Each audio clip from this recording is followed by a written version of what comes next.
The bridge of the UCS Defender hummed with quiet tension as Captain Jake Morrison stared at the view screen.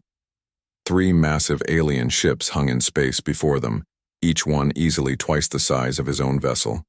The Korthak fleet had arrived, at the agreed meeting point right on schedule, but their ships looked more like weapons of war than diplomatic vessels. "They're beautiful in a terrifying way," whispered Lieutenant Amy Carter from her position at the tactical station. Her fingers moved across her console, recording everything the sensors could gather about the alien technology. Commander Pete Williams looked up from his engineering station. "Captain, their energy readings are off the charts. Whatever powers those ships, it's nothing like our fusion reactors." Jake nodded but kept his expression calm. This was humanity's first real contact with an advanced alien civilization, and everyone knew the stakes. Earth had been sending radio signals into space for over a century, and finally, someone had answered. The Korthak Empire had agreed to this, meeting after months of careful communication through mathematical concepts and basic pictures. "Incoming transmission," announced Communications Officer Lisa Grant. "They're requesting permission to come aboard." "Granted," Jake replied. He turned to his crew. "Remember, we're here to make friends, not enemies, but stay alert." Within an hour, the alien delegation materialized in the Defender's main cargo bay. The Korthak were impressive creatures, standing nearly 8 feet tall with scales that shifted from deep green to gold depending on the light. Their leader introduced himself as Admiral Zexthul through a translation device that worked surprisingly well. "So these are the humans," Admiral Zexthul said, his voice carrying what Jake could only describe as amusement, much smaller than expected. "Your ships are also quite compact." Jake forced a smile. "We believe efficiency is more important than size, Admiral. Would you like a tour of our vessel?" The alien leader's large eyes seemed to sparkle with interest. "Yes, I would find that most educational."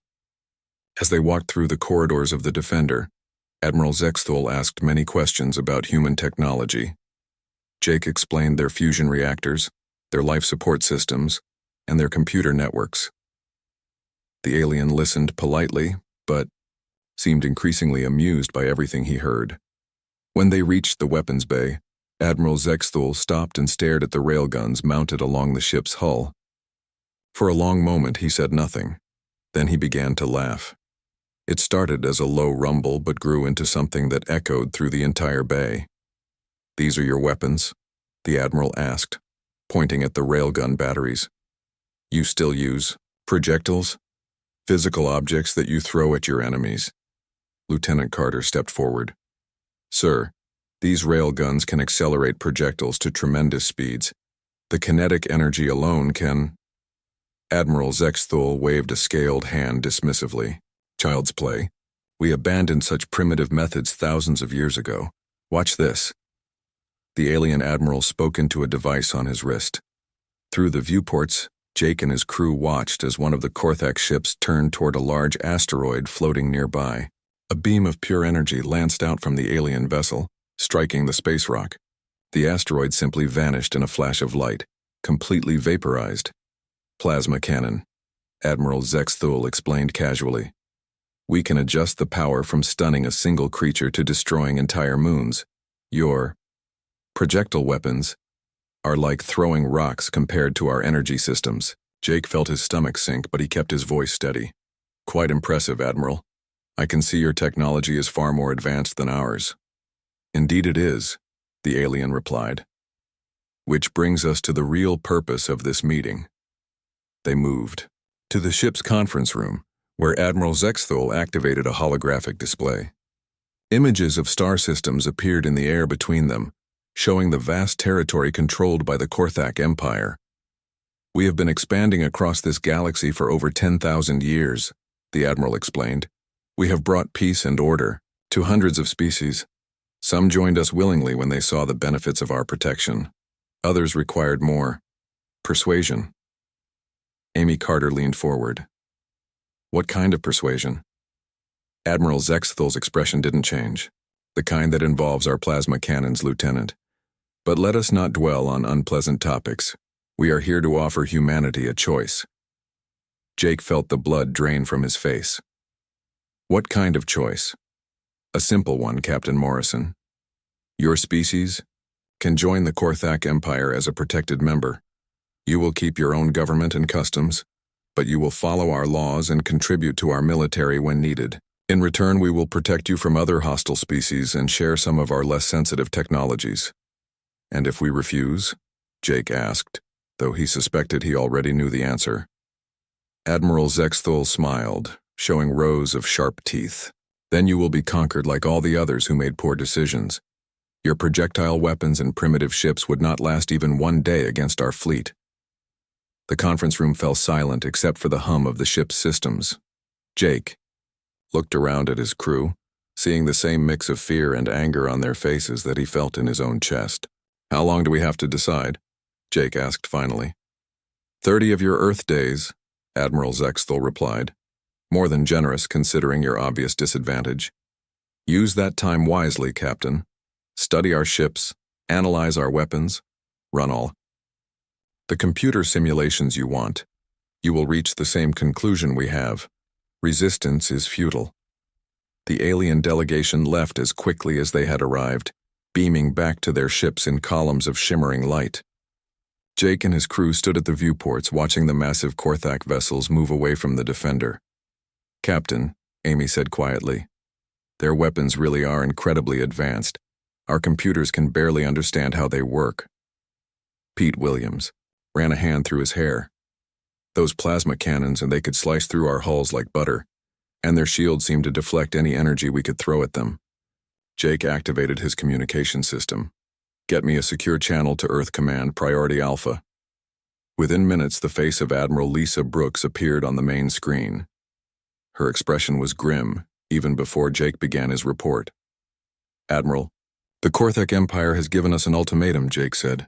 Submit to their rule or face conquest. Their technology is far beyond anything we have. Admiral Brooks was quiet for a long moment. Jake, I need you to transmit all your sensor data immediately. We've been working on some projects that might change the situation. What kind of projects, ma'am? The kind that might make those aliens think twice about underestimating humanity, she replied. Get back to Earth as fast as possible. We have work to do. As the Defender began its journey home, Jake couldn't shake the memory of Admiral Zexthul's laughter echoing through the weapons bay. The alien had dismissed human technology as primitive and worthless. But Jake had learned long ago that sometimes the most dangerous enemy was the one who underestimated you. 30 days wasn't much time to prepare for a war against impossible odds. But if there was one thing humans had always been good at, it was finding ways to survive when survival seemed impossible. The war room at Earth Command buzzed with activity as military leaders from every nation gathered around the massive holographic display. Captain Jake Morrison stood beside Admiral Lisa Brooks, watching as the three-dimensional image showed the Korthak fleet positioned at the edge of the solar system. 27 massive ships hung in space like predators waiting to strike. They're not even trying to hide, said General Carl Stone, pointing at the alien formation. They want us to see them and feel afraid. Dr. Alan Ross adjusted his glasses and pulled up another display. Captain Morrison's sensor data confirms what we suspected.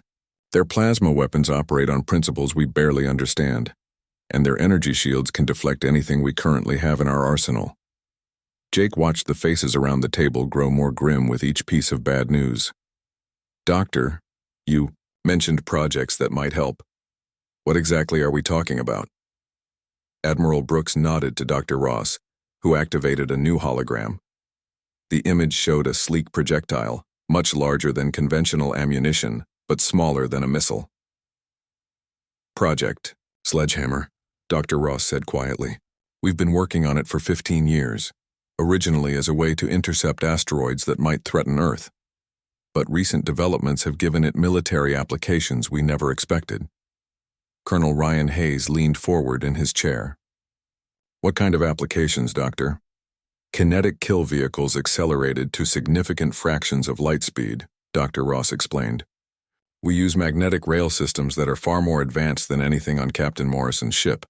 The projectiles themselves are made from dense metals and accelerated through a series of magnetic rings stretching for several kilometers. General, Stone frowned. Doctor, the aliens saw our railguns and laughed at them. How is this different? Dr. Ross smiled for the first time since the meeting began. General, what Captain Morrison showed them were defensive weapons designed for ship-to-ship combat at relatively close range. Project Sledgehammer operates on a completely different scale. Our projectiles achieve velocities that turn them into relativistic weapons. Speak in plain English, Doctor, Admiral Brooks said. When something with mass travels at a significant percentage of light speed, it carries enormous energy, Doctor, Ross explained.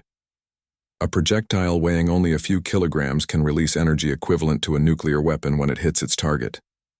The key is that it's not an energy weapon like their plasma cannons. It's solid matter moving very, very fast. Lieutenant Amy Carter, who had been quietly studying the data, looked up. Their shields are designed to deflect energy beams and charged particles. But what about solid objects? Exactly, Lieutenant, Dr. Ross said. We analyzed every bit of sensor data from your encounter. The Korthax shields show no evidence of being able to stop physical projectiles. They've spent thousands of years perfecting defenses against energy weapons while completely ignoring kinetic threats. Jake felt a spark of hope for the first time since returning to Earth. How long would it take to deploy these weapons? Commander Pete Williams, who had been studying the technical specifications, spoke up. Captain, we'd need to retrofit our entire fleet. The power requirements alone would mean rebuilding most of our ship's reactor systems. We don't have months to rebuild everything, General Stone pointed out. The aliens gave us 30 days and we've already used 8 of them. Dr. Ross pulled up another display showing Earth's shipyards working around the clock. We're not rebuilding existing ships, General. We're installing sledgehammer systems on platforms that can be deployed quickly. Essentially, we're turning our largest cargo vessels into kinetic weapons platforms. Admiral Brooks stood and walked to the display. Show them the test footage, Doctor. The hologram changed to show a recording from 3 days earlier. A large cargo ship floated in space near the asteroid belt. Suddenly, a projectile launched from the ship's hull, moving so fast it was barely visible. When it struck a test asteroid, the space rock didn't just break apart. It vaporized in a flash of light and heat. The projectile was only 5 kilograms, Dr. Ross said quietly. But at 12% of light speed, it released more energy than our largest conventional warheads. Colonel Hayes whistled softly. And the aliens have no defense against this. Their energy shields are useless against solid matter at those velocities, Dr. Ross confirmed. The projectile would pass through their shields like they weren't even there. Jake studied the technical data. What about accuracy? Can we hit targets at long range? That's where Lieutenant Carter's sensor analysis becomes crucial, Dr. Ross replied. We know their ship designs, their likely formations, and their probable tactics. Our targeting computers can calculate intercept courses with high precision. Amy Carter added, the aliens are overconfident. They approach their target slowly, believing their shields make them invulnerable. That makes them easier to hit. General Stone looked around the room. This all sounds promising, but we're talking about a handful of modified cargo ships against 27 alien warships. Even if our weapons work, we're still outnumbered. Not necessarily, Admiral Brooks said. The beauty of kinetic weapons is that they don't need large ships to be effective. We're installing sledgehammer systems on everything that can carry them. Cargo ships, mining vessels, even some of our larger shuttles. Dr. Ross brought up a new display showing Earth's hastily assembled defense fleet. By the time the aliens attack, we'll have over 60 vessels equipped with kinetic weapons. They won't all be pretty, and they won't all survive the battle, but each one can deliver devastating firepower. Jake looked at the modified ships on the display. Many of them were civilian vessels that had been converted for military use. These crews, most of them have never been in combat. That's where you come in, Captain, Admiral Brooks said. We need experienced officers to lead these improvised squadrons. You and your crew know the aliens better than anyone. Colonel Hayes stood up. What about the plan of attack? Do we wait for them to come to us? Or do we take the fight to them? We do what humans have always done when facing superior forces, Admiral Brooks replied. We use surprise, speed, and determination to level the playing field. Dr. Ross highlighted the alien fleet formation. They're maintaining position at the edge of the solar system, probably to demonstrate their power while staying close enough to monitor our activities. Intelligence suggests they plan to approach Earth slowly, giving us time to see our situation is hopeless. Their mistake, Jake said grimly. They think we're beaten before we even fight. Exactly, Admiral Brooks agreed. Captain Morrison, I want you to take a small force and engage their advanced ships. Make it look like a desperate last stand by our regular fleet. Amy Carter understood immediately. You want them to think we're still using conventional weapons. Until it's too late for them to adapt, Admiral Brooks confirmed.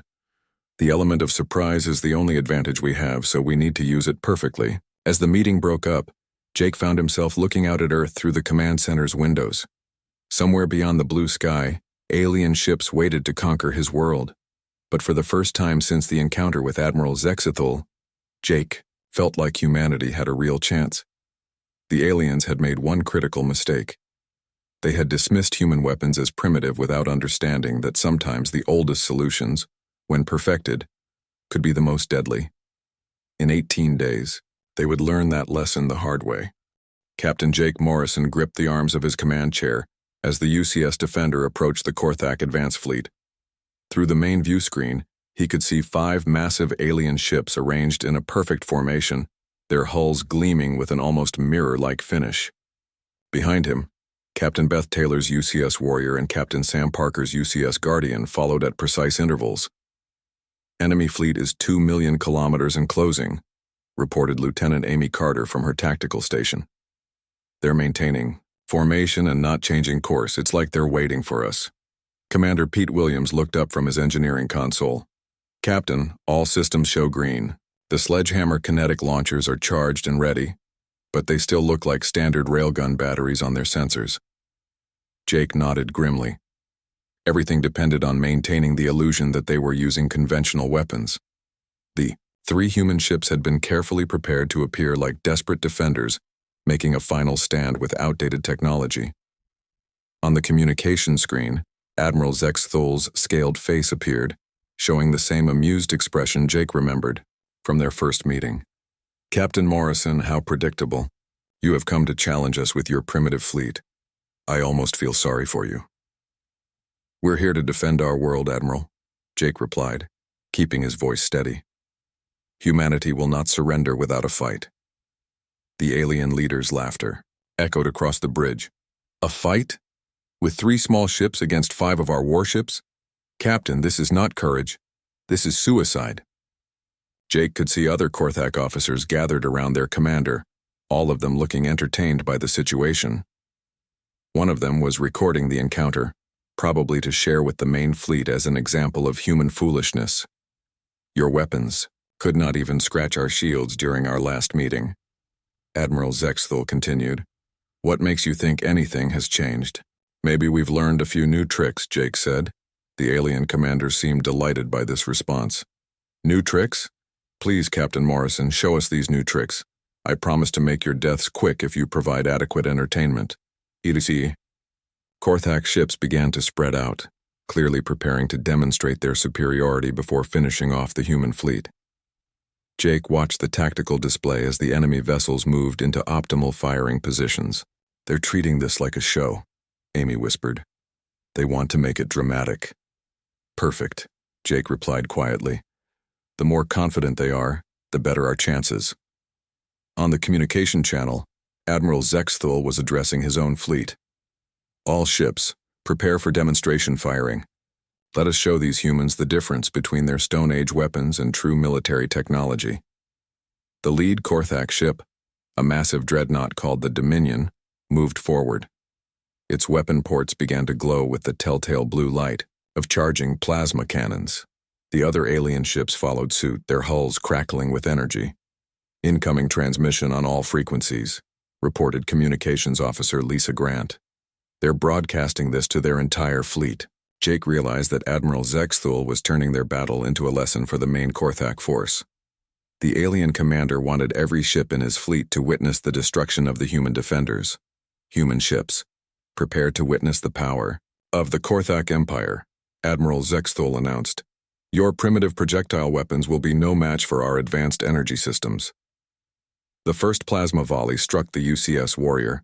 Captain Taylor's ship shuddered under the impact, her shields flaring bright blue before failing completely. Emergency lights flickered across the Warrior's hull as secondary explosions bloomed from her port side. "Beth, report," Jake called out. Captain Taylor's voice came through filled with static. "We've lost primary shields and taken hull damage to sections 4 through 7, but we're still in the fight." The UCS Guardian took the next hit, a concentrated plasma beam that punched through her forward armor plating. Captain Parker's ship spun away from the formation, trailing atmosphere and debris. "They're carving us up," Amy reported, her voice tight with tension. "Our conventional shields can't handle their plasma weapons." On the view screen, Admiral Zexthul looked pleased with the results. "As you can see, human technology is no match for Korthak superiority. Your shields fall like paper before our weapons." Jake watched the tactical display as more plasma beams lanced toward his ships. The Defender shook violently as enemy fire struck her hull. Sparks flew from damaged consoles and the lights dimmed as power fluctuated throughout the ship. "Hull breaches on decks 5 and 6, Pete reported. "We're losing atmosphere in the forward sections." The alien commander was clearly enjoying himself. "Captain Morrison, your ships are falling apart around you. Surely you can see that resistance is futile. Surrender now, and I might spare your crews." Jake looked around his bridge. His crew was battered but determined, their faces showing the same mix of fear and resolve he felt in his own chest. Everything depended on the next few minutes. "Admiral Zexthul," Jake said, his voice carrying across the communication channel, "you're right about one thing. Our conventional weapons and shields are no match for your technology." The alien leader seemed surprised by this admission. "Finally, you show wisdom, Captain. Order your ships to stand down. But there's something you should know about humans," Jake continued, watching as the Korthak ships moved closer for the final attack. "We don't give up easily." Admiral Zexthul's expression shifted from amusement to mild annoyance. "Captain, your bravado is admirable but pointless. Your ships are already defeated." Jake looked at Amy, who nodded that all targets were locked. Captain Taylor and Captain Parker were ready on their own vessels, their modified weapon systems hidden until this moment. "You made one mistake, Admiral," Jake said quietly. "What mistake is that?" the alien commander asked, clearly expecting another empty boast. Jake's voice was calm and steady as he delivered his response. "You assumed our weapons were the same ones you saw before." Before Admiral Zexthul could reply, Jake gave the order that would change everything. "All ships, fire for effect." The space around the 3 human vessels suddenly erupted with activity. What the aliens had assumed were damaged railgun batteries revealed their true nature. Kinetic projectiles launched from hidden sledgehammer systems accelerating to tremendous velocities in the space of seconds. The projectiles were invisible to the naked eye, moving far too fast to track visually. But their effects were immediately apparent. The first kinetic round struck the Korthak dreadnought Dominion amidships, punching through the alien vessel's energy shields as if they didn't exist. Admiral Zexthul's expression of amusement vanished instantly, replaced by shock and disbelief. "Impossible. Your projectiles passed through our shields." More kinetic rounds found their targets. The Korthak ships, designed to deflect energy weapons, had no defense against solid matter moving at relativistic speeds. The projectiles carried so much energy that they didn't just penetrate the alien hulls. They caused massive internal explosions as their kinetic energy converted to heat and shockwaves. "All ships evasive maneuvers," Admiral Zexthul screamed, but it was already too late. The human weapons fired faster than the aliens could react, and at those velocities, there was no time to dodge.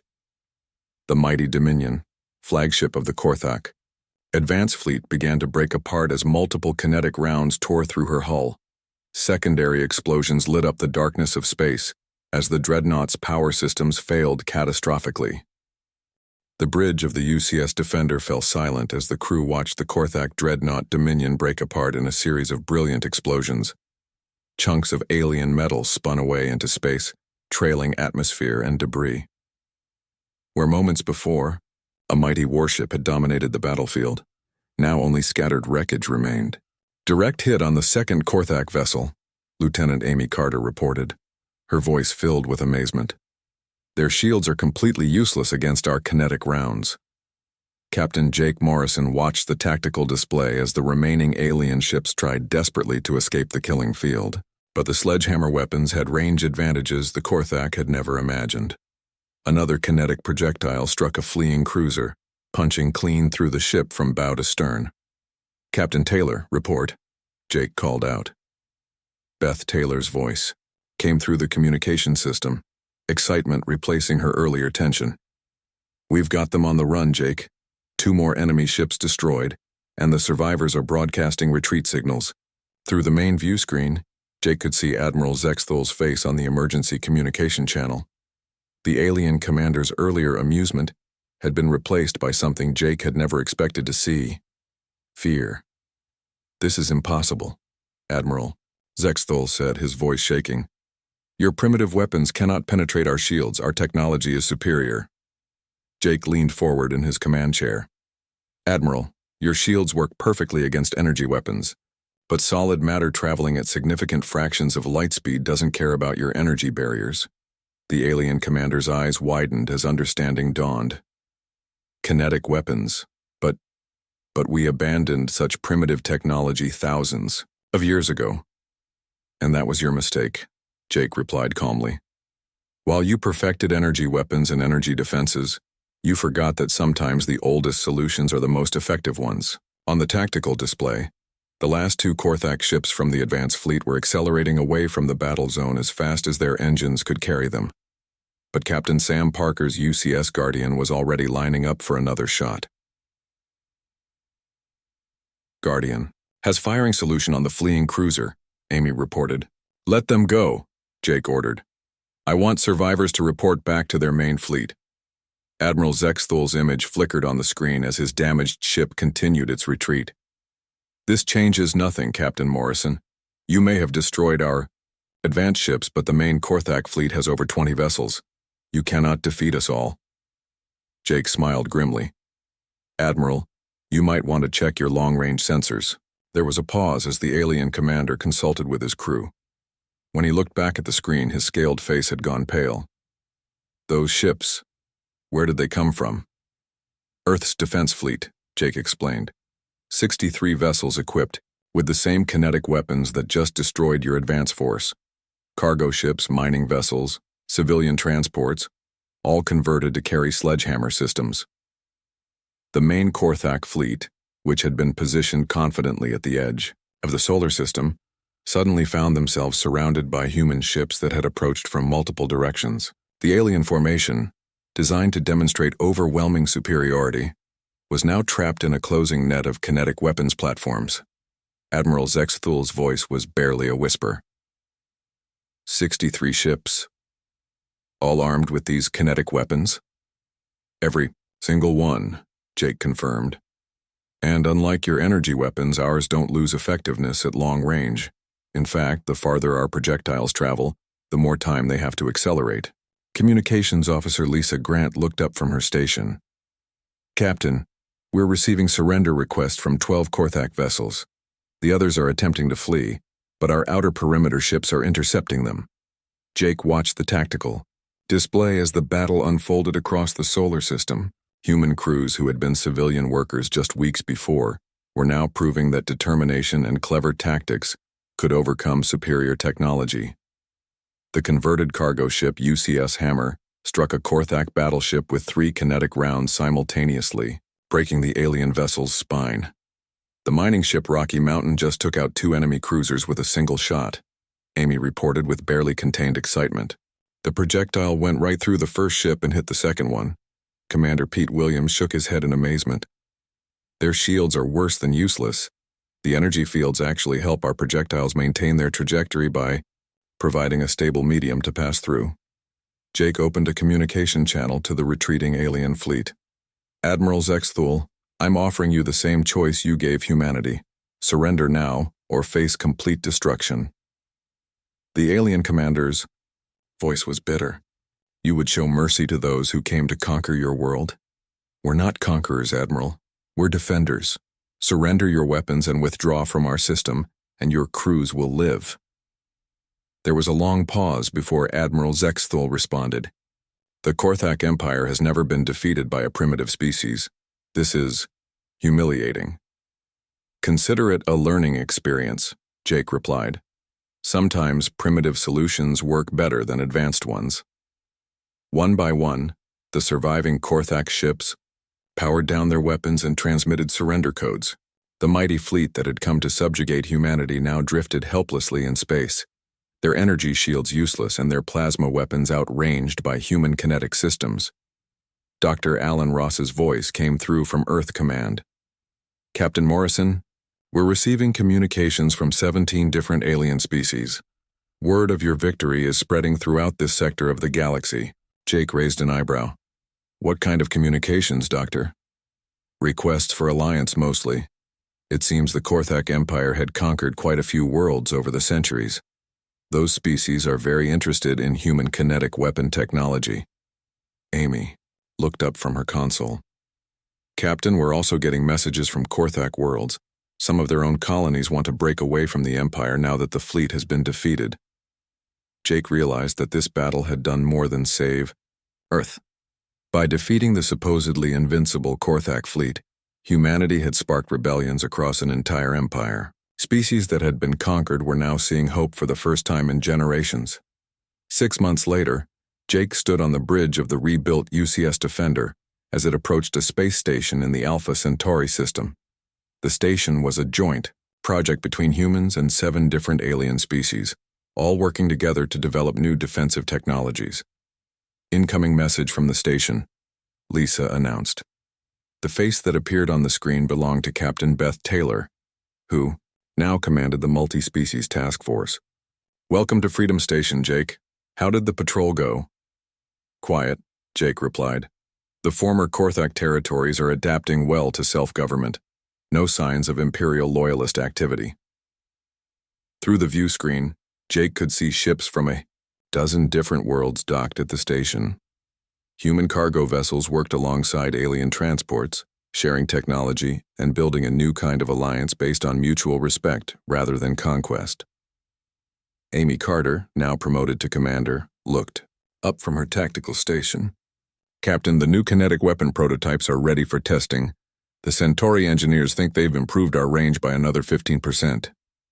Jake nodded, but his thoughts were on the past rather than the future.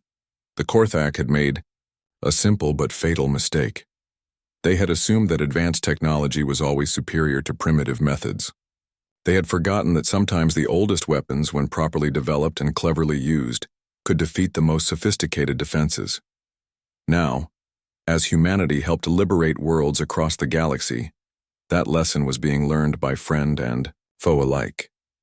The universe was a dangerous place, but it was also full of opportunities for those brave enough to stand up to bullies, no matter how advanced their technology might seem.